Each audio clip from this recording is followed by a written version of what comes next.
तुम्हारी समझ में कुछ नहीं आ रहा तो जरा सुन लीजिए कि वसीयत संत मत में नहीं हुई। दूसरी बात, बाबा जी मथुरा में, आश्रम मथुरा में, मंदिर मथुरा में, जमीन मथुरा में, तो क्या बाबा जी वसीयत करने इटावा गए थे? ये बताइए आप, क्या मथुरा में कोर्ट नहीं था? इतना बड़ा इच्छा कपट क्यों किया? किसके लिए? एक तरफ कहते बाबा जी अंतर्यामी है, गटगटवासी है, सब कुछ जानने वाले, फिर ये क्या है कि जो कर रही है नहीं हो जाए। क्या क्या आपने किया, क्या क्या किया? क्या मतलब यानी कोर्ट मथुरा में नहीं था जो वसीयत करने इटावा गए थे? ये सब आपको विचार करना चाहिए। प्रेमियों, संस्था का काम कौन कर सकता, इस पर भी आपको एक दृष्टि पैरी रखनी चाहिए। जो मेंबर होता ट्रस्ट का, वो संस्था का काम कर सकता।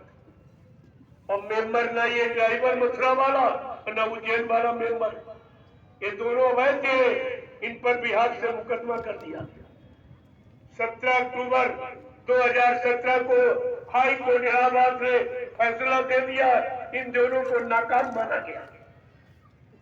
इनको नाकाम माना गया, ये अवैध है क्योंकि ये ट्रस्ट के मेंबर नहीं है। मेंबर को कार्यवाहक रूप में जब तक किसी पद की सत्यता जाहिर नहीं होती है, कार्यवाहक रूप में मेंबर काम कर सकता है, और ये दोनों मेंबर नहीं। पहली बात तो ये, ना ये मेंबर है, ना ये सत्संगी है, ना ये नामधारी है, ना ये शाकाहारी है, ना गुरु का शिष्य है। ये तो ड्राइवर है। ड्राइवर गाड़ी चलाना चाहता है कि संगत चलाना चाहता? इतनी भी बात तुम्हारी समझ में नहीं आई। मैं आपसे एक बात और पूछूंगा कि देश का राजा प्रधानमंत्री, क्या प्रधानमंत्री की गति पर प्रधानमंत्री का ड्राइवर बैठ सकता है? जोर से बोलो। नहीं। क्या प्रधानमंत्री की गति पर प्रधानमंत्री का ड्राइवर बैठ सकता है? नहीं। बैठने दिया जाएगा?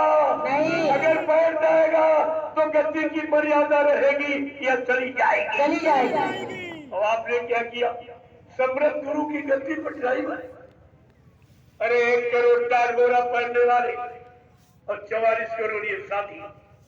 भारत की जनता पूछेगी, बाबा जी के 45 करोड़ शिष्य, जिसमें 1 करोड़ तपस्वी टालधारी, क्या इनमें कोई काबिल नहीं था जो संस्था का कार्यभार संभालता? काबिल निकला तो वो ड्राइवर, वो भी शराबी। क्या आपने ये सोचा? क्या तुम्हारी बुद्धि ये काम कर रही है? इस पर आपको विचार करना चाहिए।